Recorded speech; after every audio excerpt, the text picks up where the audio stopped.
এ মুসলমান ইমানদার আল্লাহর গোলাম, হিন্দু বৌদ্ধ ইহুদি নাসারা খ্রিস্টান, এরা তো বিনা দলিলে আল্লাহ তাআলার জাহান্নামী, ঠিক কেনা জোরে কোন? কিন্তু মুসলমান ইমানদার আল্লাহর নবী বলছেন, আমার উম্মতের মধ্যেই যারা আল্লাহকে বিশ্বাস করবে, আমি নবীকে মানবে, কিন্তু আবার আল্লাহর নাফরমানি করবে, নবীকে নিয়ে কথা বলবে, কোরআনকে নিয়ে কথা বলবে, এ মুসলমান এমন দল হবে ৭২ দল। এরা খ্রিস্টান না, ইহুদি না, এরা হবে মুসলমানের বাচ্চা, ঠিক কিনা জোরে কর? মুসলমান। এখন প্রশ্ন হতে পারে, ৭২ দল মুসলমান হওয়া সত্ত্বেও কেন জাহান্নামে চলে যাবে? প্রশ্ন আছে না নাই? একটা জবাব, সময় অল্প, একটা জবাব দিয়ে যাই। সেটা হলো, এই মুসলমান হওয়া সত্ত্বেও ৭২ দল জাহান্নামী এর একটা কারণ হলো, এবং খুব বড় সড়ো কারণ, জবরদস্ত কারণ, সেটা হলো আল্লাহর বিধানকে দুনিয়াতে মানবে নিজের মন মতো জিন্দিগিতে। নাউজুবিল্লাহ ধরে বলেন। আল্লাহর হুকুম অনুযায়ী বিধান চালাবে না, নিজের মন মতো চলবে। এই একটা সমস্যার কারণে নিজের মন গড়া ইসলাম মানবে, নিজের মন গড়া কোরআন পড়বে, নিজের মন গড়া নবী মানবে। এর কারণেই মুসলমান হওয়া সত্ত্বেও ৭২ দল জাহান্নামী হবে, ঠিক কিনা জোরে কর? তো আরেকটা দলের কথা বলছিলাম, আখেরাতেও দুইটা দল হবে, এক দল জান্নাতি আর একটা কি? জাহান্নামী। একদল জান্নাতি। এবার আপনারা বলেন তো, মাইকের আওয়াজ যত দূর পর্যন্ত যায় আপনারা একটু জবাব দিবেন,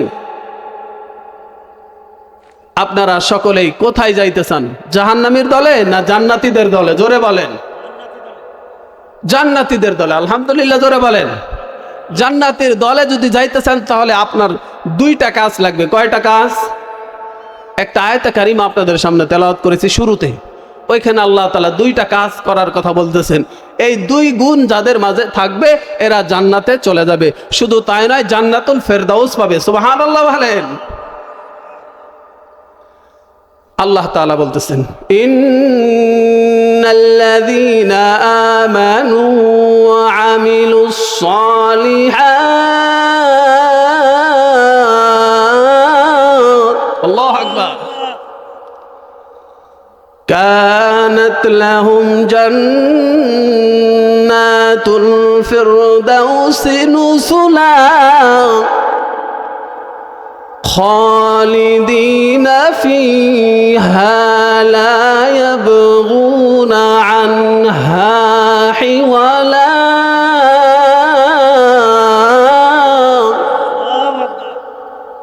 আল্লাহ তাআলা বলতেছেন, ইন্নাল্লাযীনা আমানু, দুইটা গুণ লাগবে জান্নাতে যাওয়ার জন্য। তরজমা করতেছি, ইন্নাল্লাযীনা আমানু, আল্লাহ বলেন নিশ্চয়ই যারা ঈমানদার, ওয়া আমিলুস সালিহাত, যারা নেক আমল করে, আমলে সালেহ করে। এক নাম্বার গুণ হলো ঈমান, দুই নাম্বার গুণের নাম হলো আমলে সালেহ। বুঝতেছেন? দুইটা গুণ, একটা নাম কি? ঈমান, আর একটার নাম আমলে সালেহ। এই দুই গুণ যাদের মধ্যে থাকবে, আল্লাহ বলেন কানাত লাহুম জান্নাতুল ফিরদাউসি নুসুলা। বলেন না আল্লাহু আকবার।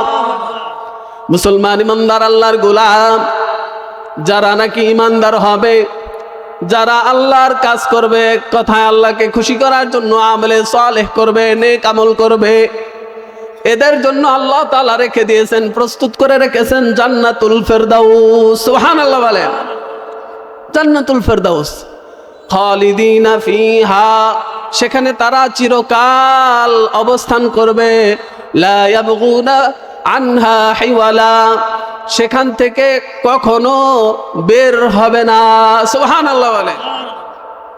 এমন রাজত্ব জান্নাতের ফেরদাউসের মালিক হবে, এমন জান্নাতের মালিক আল্লাহ তাআলা বানাবে, এই মালিকত্ব থেকে সে আর কখনো বদল হবে না, স্থান পরিবর্তন করবে না। সুবহানাল্লাহ বলে। দুনিয়াতে এরকম অনেক যোগ্যতা আছে, অনেক পদ আছে, পজিশন আছে, এটার আবার মেয়াদও আছে। যখন মেয়াদ শেষ তখন মেম্বারগিরির মেম্বার থাকে না, যখন মেয়াদ শেষ চেয়ারম্যানগিরির চেয়ারম্যান থাকে না, এমপিগিরির এমপি থাকে না। যখন মেয়াদ শেষ হয়ে যায় তখন আর সেই পদে সম্মানিত আর থাকে না। আল্লাহ তাআলা কাউকে সম্মানে ইজ্জত দেয়, ইজ্জতের সাথে বিদায় দেয়। আবার যারা আল্লাহর নাফরমানি করে, যারা হিজবুশ শয়তান হয়, শয়তানের পদাঙ্ক অনুসরণ করে, আল্লাহ তাআলা তাদেরকে শুধু এ দেশে নয়, এ যুগে নয়, যুগ যুগ থেকেই আল্লাহ তাআলা তাদেরকে লাঞ্ছিত করে জুতার পিটা খেয়ে, মশার কামড় খেয়ে আল্লাহ তাআলা গদি থেকে নামায় দেয়। ঠিক কিনা জোরে কর? কেউ সম্মানী জিন্দেগি, কেউ আবার অপদস্থ। কিন্তু আল্লাহ তাআলা জান্নাতুল ফেরদাউস যাদেরকে দান করবেন, এমন একটা জান্নাত আল্লাহ তাআলা দিবেন যেই জান্নাত থেকে কখনো তার বের হওয়া লাগবে। সুবহানাল্লাহ বলে। এত সুন্দর জান্নাত আল্লাহ তাআলা দান করবেন, দুইটা গুণের কারণে দুইটা কাজ হবে। এক নাম্বার কি?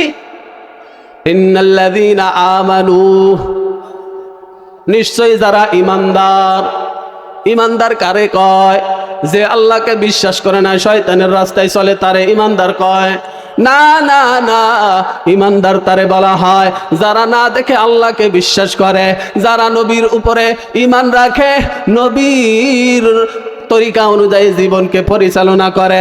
পয়গম্বরের দরবারে সাহাবী প্রশ্ন করে, ইয়া রাসূলুল্লাহ, ঈমান কারে কয়? মাল ঈমান, ঈমান কারে কয়? পয়গম্বর জবাব দেয়, 6টা জিনিসের নাম ঈমান। জোরে বলেন, কয়টা জিনিস?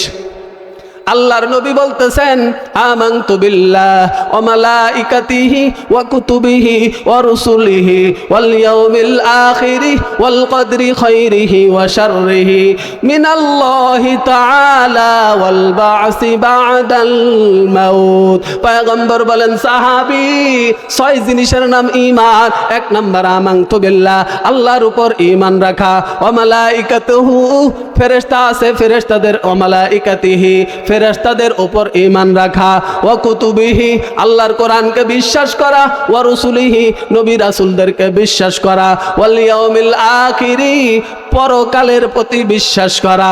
মরার পরে আবার জীবিত করে আরেকটা জগৎ আছে, এর নাম হলো পরকাল। পরকালের উপর বিশ্বাস করা। আর একটা আমল হলো, ভালো মন্দ যাই কিছু ঘটুক না কেন, এই সব কিছু হয় আল্লাহর পক্ষ থেকে, এই তাকদীরের উপর বিশ্বাস করা। এই 6টা জিনিস যার মধ্যে থাকবে, নবী আমার বইলা দেয়, ওই লোকটা ঈমানদার হিসেবে আল্লাহর কাঠগড়ায় দাঁড়াবে। কোন সুবহানাল্লাহ। এ মুসলমান ঈমানদার, আল্লাহর গোলাম, ঈমানের কত দাম, কত দাম। ঈমান নিয়ে যদি মরতে পারো, নবীজি বলেন, মান ক্বালা লা ইলাহা ইল্লাল্লাহ দাখালাল জান্নাহ। ঈমান নিয়ে যদি কেউ মরে, যার জবান থেকে ঈমানের সাথে দিল থেকে যখন বইলা ফেলায় আল্লাহ ছাড়া কোনো মাবুদ নাই, নবীজি বলেন দাখালাল জান্নাহ। অন্য হাদিসে আছে তুফলিহুন। আল্লাহ তাআলা বলেন, আল্লাহর নবী বলেন, ওই লোকটা লা ইলাহা ইল্লাল্লাহর স্বীকৃতি দেওয়ার সাথে সাথে জবান এবং কলব দুইটা একত্রের সাথে যখন আল্লাহকে এই স্বীকৃতি দেয়, লা ইলাহা ইল্লাল্লাহ, আয় আল্লাহ আপনি পালনকারী, আয় আল্লাহ আপনি লালনকারী, আপনি সৃষ্টিকর্তা, আপনি রিজিক দাতা, এমন ভাবে যখন বইলা ফালায়, নবীজি বলেন সে জান্নাতি হয়ে যায়। সুবহানাল্লাহ বলেন, জান্নাতি হয়ে যায় যখন সে আল্লাহর উপর বিশ্বাস করে, নবীর উপর বিশ্বাস করে, ওই 6টা বিষয়ের উপর যখন বিশ্বাস করে, সে ঈমানদার হয়ে যায়। ঈমান এমন দামি, এমন দামি যে মরতে দেরি হবে, আল্লাহ তাআলা এই ঈমানের বদলতে একটা না একটা সময় তাকে জান্নাতে ঢুকায় দিবে। সুবহানাল্লাহ বলে। ঈমান, মুফাসসিরিনে কেরাম বলেন, দুনিয়ার মধ্যে দেখেন তো ভাই, আপনারা দেখেন তো, এই যে আমাদের হাত, আমাদের 2টা চক্ষু, এই যে দামি জবান আল্লাহ দিয়েছেন, 2টা কান দিয়েছেন, নাক দিয়েছেন, এই সব কিছু নিয়ামত কিনা? এর চাইতে দামি নিয়ামত হলো অক্সিজেন। 1 সেকেন্ড 1 মিনিট না থাকলে মানুষ বাঁচে, 2 মিনিট না থাকলে মানুষ কিন্তু বাঁচার উপায় নাই। এই অক্সিজেন দামি কিনা কম দামি? জোরে বলেন, কম দামি না দামি? এটার চাইতেও মুফাসসিরিনে কেরাম বলেন, একজন মুসলমানের জন্য সবচাইতে বড় নিয়ামত হলো তার ঈমান। সুবহানাল্লাহ বলেন। ঈমান আল্লাহর কাছে সবচাইতে দামি। একজন মুমিন তার ভিতরে থাকবে আল্লাহর প্রতি ভালোবাসা। কার প্রতি ভালোবাসা? জোরে বলেন। আল্লাহ তাআলার প্রতি মুমিনদের ভালোবাসা বেশি হয়। সুবহানাল্লাহ বলেন। ওয়াল্লাযীনা আমানু আশাদ্দু হুব্বাল লিল্লাহ।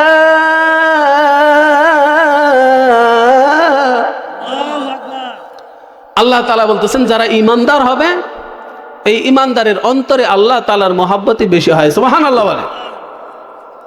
তাহলে বোঝা গেল ঈমান অনেক বড় দামি জিনিস। বুখারীর মধ্যে আসছে, মুসলিমের বর্ণনায় আসছে, এই ঈমান যদি কারো অন্তরের মধ্যে, নবীজি বলছেন মান ক্বালা লা ইলাহা ইল্লাল্লাহ, কেউ যদি জবান দিয়ে বলে লা ইলাহা ইল্লাল্লাহ, আল্লাহ ছাড়া কোনো মাবুদ নাই, এবং তার কলবের মধ্যে, তার অন্তরের মধ্যে, দিলের মধ্যে ঈমান নামক দৌলতকে, ঈমান নামক নিয়ামতকে একটা শাঈরাতিন মা ইয়াজিনু শাঈরাতিন, জবের দানা পরিমাণ ঈমান যদি তার অন্তরের মধ্যে পোষণ করে, এই জবের দানা পরিমাণ ঈমান নিয়ে যদি কেউ কবরে যায়, আল্লাহ তাআলা একটা না একটা সময় জাহান্নামে গেলেও জাহান্নাম থেকে উঠাইয়া তাকে জান্নাতের মেহমান বানায়া দেয়। সুবহানাল্লাহ বলে। এটা হলো ঈমানের দাম। শুধু তাই নয়, নবী আমার বলেন গমের দানা পরিমাণ কারো দিলের মধ্যে যদি ঈমান থাকে, এই গমের দানা পরিমাণ ঈমানের বদৌলতে একটা না একটা সময় আল্লাহ মাফ করে জাহান্নাম থেকে উঠাইয়া তারে জান্নাতি বানায়া দেয়। সুবহানাল্লাহ বলেন। এ মুসলমান ইমানদার, শুধু তাই নয়, আল্লাহর হাবিব বলেন যাররা পরিমাণ ঈমান যদি তার দিলের মধ্যে থাকে, জবান দিয়ে যদি পড়তে থাকে লা ইলাহা ইল্লাল্লাহ, আর দিলের মধ্যে যাররা পরিমাণ যদি ঈমান থাকে, যাররা কারে বলা হয় বর্তমান সায়েন্স বিজ্ঞানীদের ভাষায় এটাকে অণু বলা হয়। এই অণু পরিমাণ একটা সরিষার দানা, চিনেন নাকি? সরিষার দানাকে যদি 70টা ভাগ করা যায়, ওই 70 ভাগের 1 ভাগ খালি চোখে দেখা যায়? দেখা যায় না। মুফাসসির কেরাম বলেন যাররা বলা হয় এমন একটা অণুর নাম, যেই অণু খালি চোখে দেখা যায় না, এটা দেখার জন্য একটা যন্ত্র লাগে, অণুবীক্ষণ যন্ত্র। যন্ত্রের নাম কি? অণুবীক্ষণ যন্ত্র লাগে। ওই যন্ত্র দিয়ে দেখতে হয় এত ছোট্ট, এত সূক্ষ্ম একটা জিনিস, সেটার নাম হলো জাররা, এটাকে বলা হয় অণু। এই অণু পরিমাণ ঈমান যদি কার কলিজায় থাকে, এই কলিজায় নিয়ে যদি সে মরতে পারে, একটা না একটা সময় এই জাররা পরিমাণ, অণু পরিমাণ ঈমানের বদৌলতে আল্লাহ তাআলা গুনাহ খাতার কারণে আল্লাহ তাআলা তাকে জাহান্নামী বানায়া দিতে পারে। আল্লাহ তাআলা একটা সময় এই ঈমানের বদৌলতে জাহান্নাম থেকে উঠাইয়া জান্নাতের মেহমান বানায় দেয়। সুবহানাল্লাহ বলেন। এমন দয়ার আল্লাহ। ওই আল্লাহ আমরা চিনলাম না। আজকে বাংলার জমিনে আল্লাহকে গালি দেয়, আমরা মুসলমান তার সাপোর্ট করি। একদল আছে না নাই? এরা শয়তানের দল। এরা কিসের দল? এরা হিজবুল্লাহ না, এরা হলো ডাইরেক্ট শয়তানের দল। আল্লাহ তাআলা এদেরকে দুনিয়াতেই নাস্তে নাবুদ করে দেবে। বলেন আমিন। আল্লাহর সাথে পাল্লা দেয়া এই জমিনে কেউ টিকতে পারছে? পারে নাই। কত স্বৈরাচারী পালায়া গেল। রাতের বেলায় বুরকা পরে তাসলিমা নাসরিন বাংলাদেশ থেকে বিদায় হলো। কত নাস্তিকের বাচ্চা এই দুনিয়া থেকে বিদায় হলো। কেন? মুসলমানদের জবানে আছে আল্লাহ, অন্তরে আছে আল্লাহ। ঠিক কিনা জোরে কোন? এই তাকবীরের ধ্বনি, আল্লাহু আকবারের ধ্বনি দিয়েই তো দুনিয়া থেকে নাস্তিক মুরতাদরা পালাতে বাধ্য হয়েছে। ঠিক কিনা জোরে কোন? এই জন্য জোরে একটা তাকবীর দিবেন। পারবেন তো ইনশাআল্লাহ?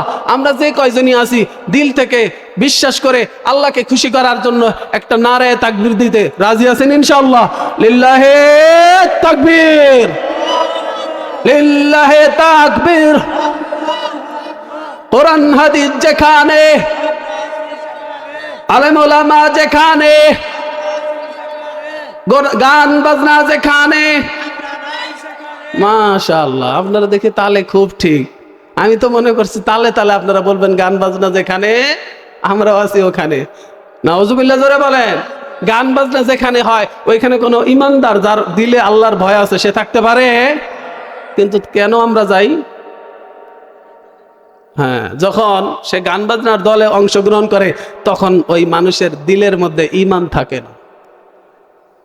ঈমান থাকে না। নবী সাল্লাল্লাহু আলাইহি সাল্লাম বলছেন যে যখন ঈমান থাকে, ঈমানদার ঈমান থাকা অবস্থায়, আল্লাহর ভয় থাকা অবস্থায় সে কি করতে পারে না? আল্লাহর নাফরমানি করতে পারে না। সাহাবায়ে কেরাম প্রশ্ন করলেন, ইয়া রাসূলুল্লাহ, ইয়া হাবিবাল্লাহ, ওই সময় ঈমান কোথায় যায়? পয়গম্বর বলেন, আসমান দেখা যায়, জমিন দেখা যায়। এই জমিন আসমানের মাঝখানে ওই আমলটা ঝুলন্ত থাকে, ঈমানটা ঝুলন্ত থাকে। ওই বান্দা যখন গুনাহ থেকে ফারেক হয়, আল্লাহ তাআলা ওই মুসলমানের অন্তরে আবার ঈমান নামক দৌলত ঢুকায়া দেয়। সুবহানাল্লাহ বলেন। গান বাজনা যেখানে হয় ওইখানে যাওয়া যাবে? জোরে বলেন, যাওয়া যাবে? এই বাউল নামের গান দিয়া ফাউল করতেছে, আল্লাহর বিরুদ্ধে কথা বলতেছে, অধিকাংশ কথা শিরিক, অধিকাংশ ঈমান হারা কথা, ঠিক কিনা জোরে কোন? আল্লাহ তাআলা আমাদেরকে এরকম ভণ্ডদের দলে, এরকম শয়তানদের দলে, এরকম নাজায়েজ হারাম গান বাজনার দলে থেকে আল্লাহ আমাদের সবাইকে হেফাজত করুন। সকলে বলেন একটা দোয়া, আল্লাহুম্মা আমিন। বলতেছিলাম পরকালে দুইটা দল হবে, একটা দল হবে জান্নাতি আর একটা জাহান্নামী। জান্নাতে যদি যাইতে চান দুইটা কাজ লাগবে, ঈমান আর একটা নেক আমল। আর একটা কি লাগবে? ঈমানের কথা বললাম একটু আগে, এবার হলো নেক আমল। এটাকে বলা হয় আমলে সালেহ, আমিলুস সালিহাত কানাত লাহুম জান্নাতুল ফিরদাউসি নুজুলা। আল্লাহ বলেন, যাদের আমল নামায় থাকবে আমলে সালেহ, এদেরকে আল্লাহ জান্নাতুল ফিরদাউসের মালিক বানায় দিবে। সূরা বলুন সুবহানাল্লাহ। জান্নাতের দলে থাকতে চান তো ইনশাআল্লাহ? জান্নাতে যাইতে চান তো ইনশাআল্লাহ? তাহলে আপনার ভিতরে লাগবে ঈমান আর একটা কাজ, সেটা হলো আমলে সালেহ। জোরে বলেন কি? আমলে সালেহ কোনটারে কয়? 5 ওয়াক্ত নামাজ এক ওয়াক্ত না পড়া, 5 ওয়াক্ত নামাজকে সময় মতো আদায় করা, এটাই হলো বড় আমলে সালেহ। আমলে সালেহ অনেক আছে, ভালো কাজ করা আমলে সালেহ। এই যে আপনারা আসছেন আজকে, এই যে পিঠাহাটি জামে মসজিদের উদ্যোগে, বাইতুন নূর জামে মসজিদের উদ্যোগে যে আজকের এই মাহফিল, এই জান্নাতের বাগান সাজাইছে, অনেক মানুষ দেখেন এখানে আসার মতো সৌভাগ্য হয় না। যারা বাইরে ঘুরতেছে এদের কপাল নিঃসন্দেহে পোড়া, কিন্তু যারা আমরা আসছি আলহামদুলিল্লাহ, জোরে বলেন, আমাদের কপাল অবশ্যই ভালো, কারণ এটা আমলে সালেহের খাতায় হয়ে যাবে। সুবহানাল্লাহ বলেন। আল্লাহ যদি কবুল করে এই মাহফিল, আমাদের আপনার নাজাতের জরিয়া হতে পারে কি পারে না? আল্লাহ তাআলা যেন এলাকাবাসীর জন্য, সকলের জন্য নাজাতের উসিলা বানায় দেয়। সকলে বলেন আমিন। অনেক কবরবাসী আছে এলাকায়, নাই? আছে? এদের কবরে এরা আজকে সবচাইতে খুশি, এরা সবচাইতে খুশি। কেন? তাদের কবর আজকের জন্য আল্লাহ তাআলা মাফ করে দিয়েছে। সুবহানাল্লাহ। এ মুসলমান ইমানদার আল্লাহর গোলাম, আল্লাহ তাআলা বলে জান্নাতে যাওয়ার জন্য দুইটা শর্ত। ও নবী আমার, আপনার উম্মতদেরকে জানিয়ে দেন, 1 নাম্বার ঈমান, 1 নাম্বার হলো ঈমান, 2 নাম্বার হলো নেক আমল, যাকে বলা হয় আমলে সালেহ। এই নেক আমল যদি কারো আমল নামায় থাকে, এই দুইটা গুণের কারণে আল্লাহ তাআলা বলেন জান্নাতের মেহমান বানাবো। কেমন জান্নাত? কেমন জান্নাত? খালিদিনা ফিহা লা ইয়াবগুনা আনহা হিওয়ালা। এ মুসলমান, এমন জান্নাত আল্লাহ দান করবে যে জান্নাত থেকে কখনো বিতাড়িত হবেন না। কন্যা সুবহানাল্লাহ। এমন জান্নাত আল্লাহ দান করবে। এ মুসলমান, এ পিঠাহাতির পর্দার আড়ালের আম্মা জান, কান লাগায় শুনেন মা, এমন জান্নাত আল্লাহ দান করবে যেই জান্নাতে যাওয়ার পর আপনার মনের মধ্যে আর কোনো আশা বাকি থাকবে না। সুবহানাল্লাহ বলেন। এত সুন্দর আল্লাহ তাআলা জান্নাত দান করবেন। এই জান্নাতে যাইতে রাজি আছি তো ইনশাআল্লাহ? এ মুসলমান, দুইটা কাজ লাগবে, 1 নাম্বার ঈমান, 2 নাম্বার নেক আমল, আমলে সালেহ করবেন তো ইনশাআল্লাহ? এ মুসলমান, মুসলমানের ঘরে জন্ম নিছি, ভিতরে তো ইসলাম নামক দৌলত আছে, ঈমান নামক দৌলত আছে। এবার এটাকে হেফাজত করা। 2 নাম্বার কাজ হবে আমলে সালেহ করা। আমলে সালেহ যদি করতে পারি, আমলে সালেহ করার পর সমস্ত আম্বিয়া কেরাম, সমস্ত নবীর দলেরা, সমস্ত সাহাবায়ে কেরামের একটা সুন্নাত হলো, নেক আমল করার পর ওই বান্দা যখন আল্লাহর কাছে উসিলা দিয়া দোয়া চায়, আল্লাহ আমি নেক আমল করেছি, আমাকে মাফ করিয়া দাও। নবীজির একটা আমল হলো, সমস্ত নবীদের সুন্নাত হলো নেক আমলের উসিলা দিয়া আল্লাহর কাছে দোয়া করা। এ মুসলমান, নবী বলেন নেক আমলের উসিলা দিয়া দোয়া করতে দেরি হয়, আল্লাহর দরবারে ওই দোয়া কবুল হইতে 1 সেকেন্ড দেরি হয় না। সুবহানাল্লাহ বলেন। আল্লাহ আল্লাহ तू मेरा गफ्फार है। अल्लाह अल्लाह तू मेरा सत्तार है। अल्लाह अल्लाह तू मेरा माशूक है। अल्लाह अल्लाह तू मेरा माबूद है। जोरे बोला যাবে নি আল্লাহু আকবার।